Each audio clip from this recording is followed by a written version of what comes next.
রাধে রাধে বন্ধুরা, ড্রাইভার মলয় চন্দ্র কুমারের সম্পূর্ণ রামায়ণ পাঠে আপনাদের স্বাগত জানাই। তো বন্ধুরা, আজকে সম্পূর্ণ রামায়ণ পাঠের 30 দিন চলছে। তো বন্ধুরা, কালকে আমি আপনাদেরকে শুনিয়েছিলাম রাজা দশরথের পুনর্বার শনির নিকটে গমন ও শনি কর্তৃক গণেশের জন্ম বৃত্তান্ত বর্ণন এবং দশরথকে বরদান। আর বন্ধুরা, আজকে আমি আপনাদেরকে শোনাতে যাচ্ছি মৃগ জ্ঞানে রাজা দশরথ কর্তৃক অন্ধমুনির সিন্ধুবধ বিবরণ। তো চলুন বন্ধুরা, আমরা রামায়ণ পাঠ শুরু করি। আপনারা সবাই আসুন, আমার এই চ্যানেলের মাধ্যমে, আমার এই ভিডিওর মাধ্যমে সবাই একটু রাম নাম শ্রবণ করে যান। জয় শ্রীরাম। তো বন্ধুরা, আজকে রামায়ণ পাঠটির নাম হচ্ছে মৃগ জ্ঞানে রাজা দশরথ কর্তৃক অন্ধমুনির পুত্র সিন্ধুবধ বিবরণ। হে রাম, অনুজ্ঞা করিল ইন্দ্র চারি জল ধরে, 7 দিন বৃষ্টি কর অযোধ্যা নগরে, আবর্ত সমর্থ দ্রোণ আর যে পুষ্কর, চারি মেঘে বৃষ্টি করে পৃথিবী উপর, নদ নদী সরোবর পূর্ণ হইল জল, অনাবৃষ্টি ঘুচিল বৃক্ষেতে হইল ফল,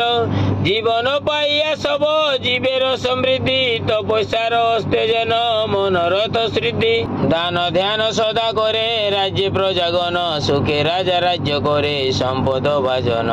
রাজ্য করে দশরথ যেন পুরন্দর, রাজার বয়স 9,000 বৎসর, 750 যে নৃপতির মণি, কারো পুত্র নাই রাজা বড় অভিমানী, ভার্গব রাজার কন্যা ছিল 1 জন, তার গর্ভে 1 কন্যা জন্মিল তখন, পরমা সুন্দরী কন্যা অতি সুচরিতা, স্বর্ণমূর্তি দেখি নাম রাখে হেমলতা, লোমপাদ রাজা দশরথের যে সখা, অঙ্গ দেশে বসতি ধনের নাহি দেখা, জন্মিয়াছে সুতা দশরথের শুনিয়া, লোমপাদওয়ান তারে লোক পাঠাইয়া, সত্য ছিল পূর্বেতে করিতে নারেয়ান, মহাপুণ্যবান রাজা ধর্ম অধিষ্ঠান,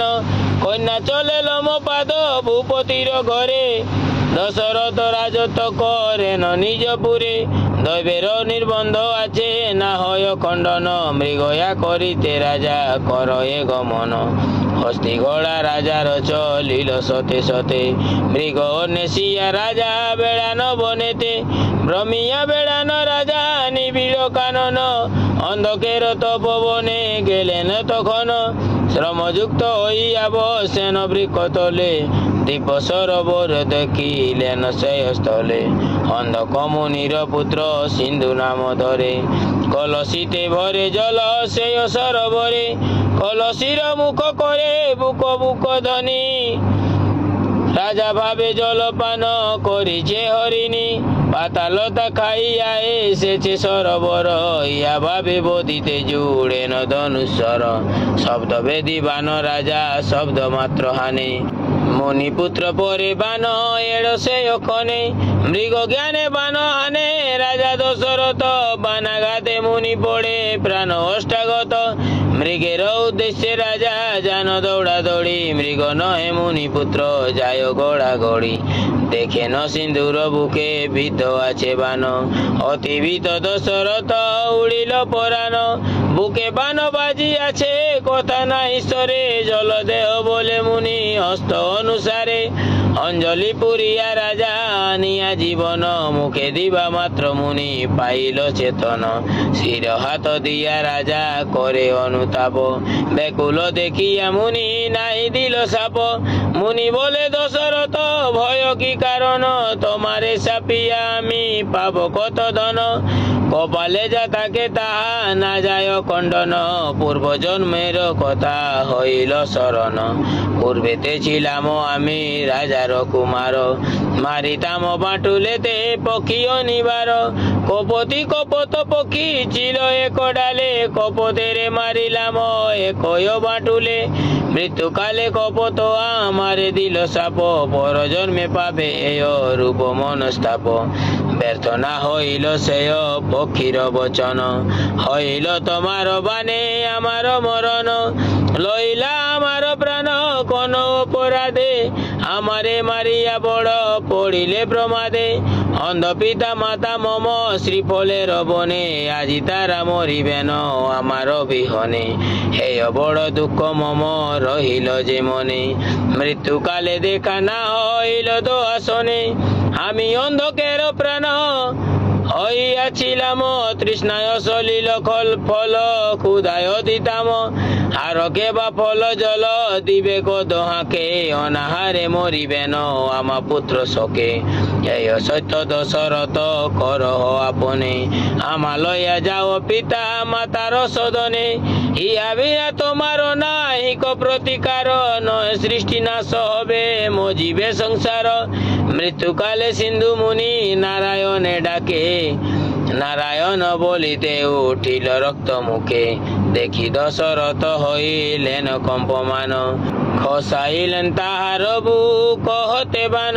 ভূপতি ভাবেন আসি মৃগ মারিবারে, ঘটিল তপস্বী হত্যা আমার উপরে, মৃত মুনি তুলি রাজা লইল কান্দিতে, অন্ধকের বনে গেল কান্দিতে কান্দিতে,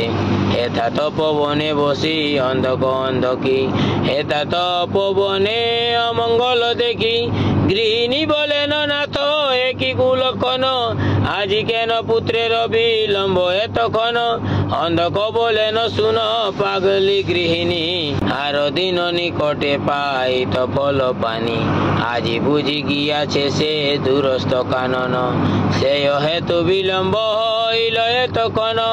এই কথাবার্তা তারা কহেন দুজন, মোড় কোলে করি রাজা গেলেন তখন, সূক্ষ্ম শ্রীফলের পাতা মচ মচ করে, অন্ধক বলে পুত্র আইর ঘরে, চক্ষু নাই দুইজন দেখিতে না পায়, এসো পুত্র বলিয়া ডাকিছে উভরায়, কালি হইতে উপবাসী করিব পারণ, ফল জেল দেহ বাবু রাখ জীবন, দুইজন ডাক ছাড়ে রাজার তরাস, আদি কাণ্ড রচিল পণ্ডিত কৃতিবাস।